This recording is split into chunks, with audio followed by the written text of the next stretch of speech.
खर तर 10 मार्च 1659 महाराजांनी प्रतापगडावर अफजल खानाचा कोतळा बाहेर काढला. अफजल खानाचा कोतळा बाहेर काढायला महाराजांना फक्त 2 मिनिटं लागली. पण या 2 मिनिटासाठी महाराजांनी तब्बल 1 वर्ष नियोजन केलं होतं. तब्बल 1 वर्ष 40,000च्या फौजेनिशी आलेल्या अफजल खानाला प्रतापगडावर आणण्यापासून ते भेटीचा दिवस आणि भेटीचा वक्त ठरवण्यापर्यंत नव्हे, सोबत कोण माणसं घ्यावी कोण नको याच्या पलीकडे. बघा ना, खानाची छावणी खाली माचीवर आहे, राजे गडावरून खाली येणार आहे. राजाने भेटीचा वक्त निवडला बरोबर दुपारी 12:35.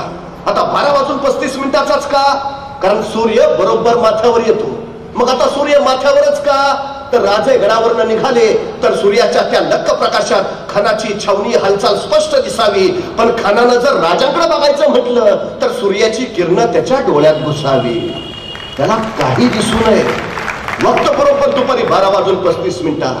12:30 वाजता गड सोडलेले राजे खानाच्या छावणीच्या बाहेर दुपारी बरोबर 2 वाजता पोहोचले. आता सोबत माणसं कोण महाराजांच्या? तानाजी आहे, यसाजी आहे, बाजी आहे, कडतोजी आहे, कोंडाजी आहे, यापैकी कुणी नाही.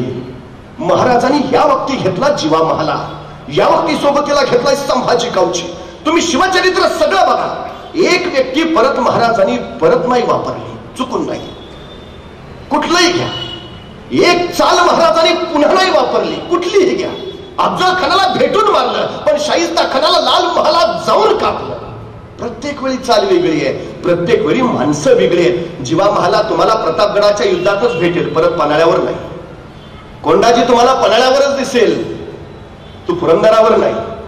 तानाजी तुम्हाला कोंढाण्यातच दिसेल, तो परत रायरेश्वरावर भेटणार नाही.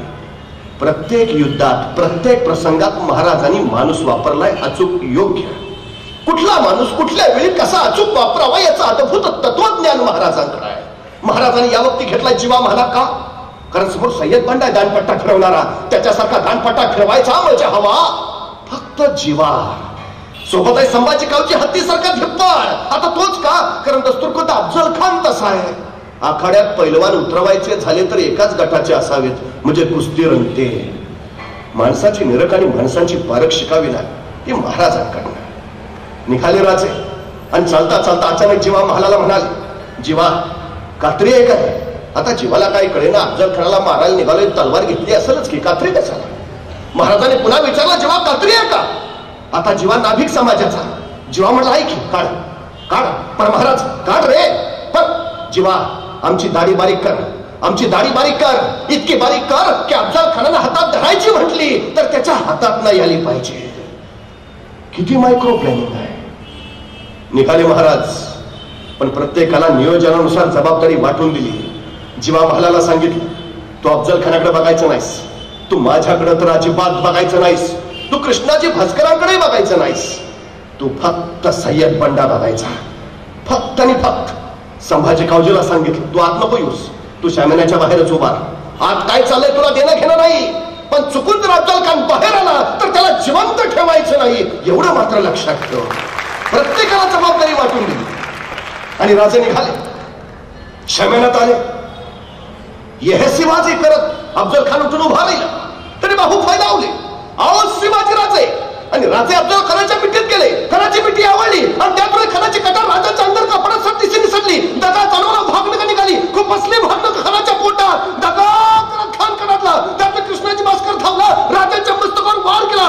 राजा बेसावत. अचानक सय्यद बंडाचा दान पट्टाला आणि मस्तक छाटणार. त्याचवेळी जीवाचा दान पट्टा सय्यद बंडाचा दान पट्ट्याचा छाटून रिकामाही झाला आणि इतिहास पुटपुटला. होता जीवा म्हणून वाचला शिवा.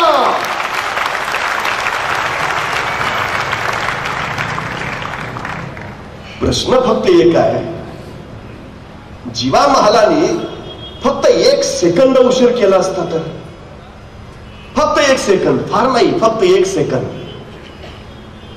तर महाराजांचं मस्तक कधी छटलं गेलं असतं सय्यद बंडाच्या दानपट्ट्यानं. आणि मग कळतं महाराजांचं नियोजन तिथं जीवा महालाच का, त्याला तेवढीच जबाबदारी का. महाराज तिथून धडक निघाले. ठरलं होतं असं की सगळ्यांनी पहिल्या दिंडी दरजवळ जाऊन भेटायचं. राजे पोहोचले. पाठपाठ एक अंगरक्षक गोळा झाला. राजाची नजर भिरभिरली. 1 2 3 4 5 6 7 8 9 9 9 9 जाताना तर 10 होते. एक कोण राहिला माग, एक कोण राहिला माग. अंगरक्षकाने एकमेकावर नजर फिरवली. कोणतरी अंगरक्षक पुटपुटला. राजा संभाजी कावजी दिसत नाही. संभाजी तो कुठे थांबला? कुठे थांबला तो? तोपर्यंत संभाजी कावजी पाठीमागून धापा टाकत येताना दिसला. राजाने विचारलं, संभाजी कोठे थांबला होता? कोठे रुकला होता? एवढा ऐकल्याबरोबर संभाजीने आपला हात वर केला. त्याच्या हातात अफजल खानाचं मस्तक होतं. ही का पाय मागं थांबलो होतो. राजे म्हणले, संभाजी पण हे आपल्या नियोजनात नव्हतं. हे नव्हतं आपल्या नियोजनात. हे नसतं धाडस का केलं का?